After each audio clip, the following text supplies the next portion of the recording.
真的没想到米纸还能做葱油饼哦！大家好，我是娇妈。如果你不想揉面，又想快速吃到葱油饼，那就来试试这款米纸葱油饼吧。肤质过敏的朋友也能吃哦。老规矩，我们在砧板上呢铺一张烘焙油纸，可以起到防粘作用。然后取一张米纸呢放在那个烘焙油纸上面，准备一点点清水，用硅胶刷轻轻地蘸一点清水，在米纸上呢均匀地涂上一层。做葱油饼的米纸呢，大家千万不要去泡水，泡水的话米纸会太软，含水量太高，然后呢也不太容易煎脆。第一张米纸刷完水后呢，我们马上放上第二张米纸，然后用手轻轻地把它们按压在一起。同样的，第二张米纸的上面呢，我们也要刷上一层水。这个时候两张米纸还没有完全粘在一起，我们在中间呢再刷上一点点水，再轻轻地按压几下。等它们完全粘在一起后呢，我们开始放上第三张米纸，再轻轻地按压几下。如果米纸之间还没有粘合在一起的话，我们继续刷一点点水上去，再用手轻轻地按压一下。我们把3张米纸呢再拿起来检查一下，看看有没有粘在一起的米纸。如果没有的话，像这样再补一点点水上去。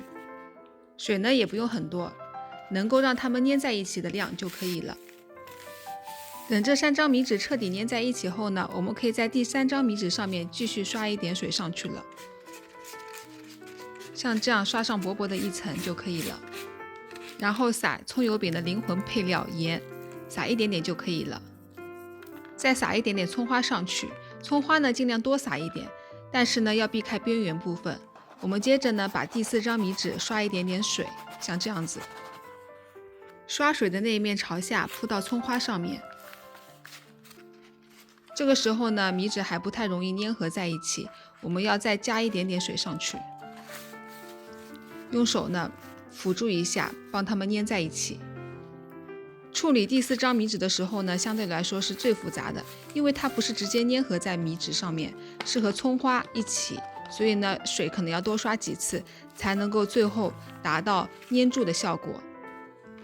另外第4张米纸呢，水刷的也是最多的，所以说它最后会有一点点变软，但是不影响它最后煎制的效果，因为其他5张米纸还是比较硬的。把不小心撒在边缘处的葱呢，都要往里面挪一下，要做到米纸边缘部分是粘连在一起的，像这样就可以了。然后我们铺上第5张米纸。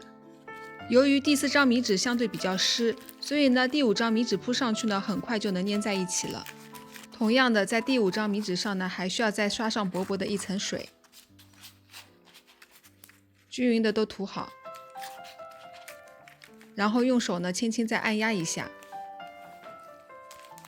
接着呢，我们把最后1张米纸也铺上去，和前面的操作流程呢是一样的，轻轻的按压几下，表面呢可以稍微涂一点水，可以让它呢和下面的米纸更好的粘在一起。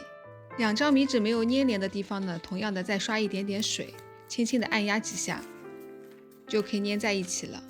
如果你想吃厚度更厚一点的葱油饼的话，你可以再多加几张米纸，也是一样的做法。然后半成品呢就是这样子的，几张米纸是完全粘在一起的，而且不是很湿。先不要开火，然后呢我们用不粘锅加一点点油，用刷子把油呢涂抹开来。把刚刚做好的葱油饼呢放到锅里面去。这个时候呢，燃气灶可以开小火，电磁炉呢可以适当的调中火，慢慢的把葱油饼的一面煎到金黄。最近我也更新了很多米纸料理和好吃的家常菜哦，大家可以留下你的点赞加订阅，留着后面慢慢看哦。葱油饼翻面后呢，依旧保持刚刚的火候，慢慢的把另外一面也煎到金黄就可以了。像这样就可以出锅啦。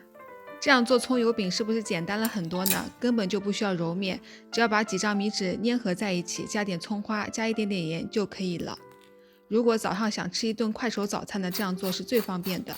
建议大家做好之后呢，要趁热吃，热的时候呢，真的和面粉做的葱油饼毫无差别，又脆又香。但是凉掉之后稍微会有一点点发硬。想要解馋的朋友呢，现在就可以试着去做一下啦。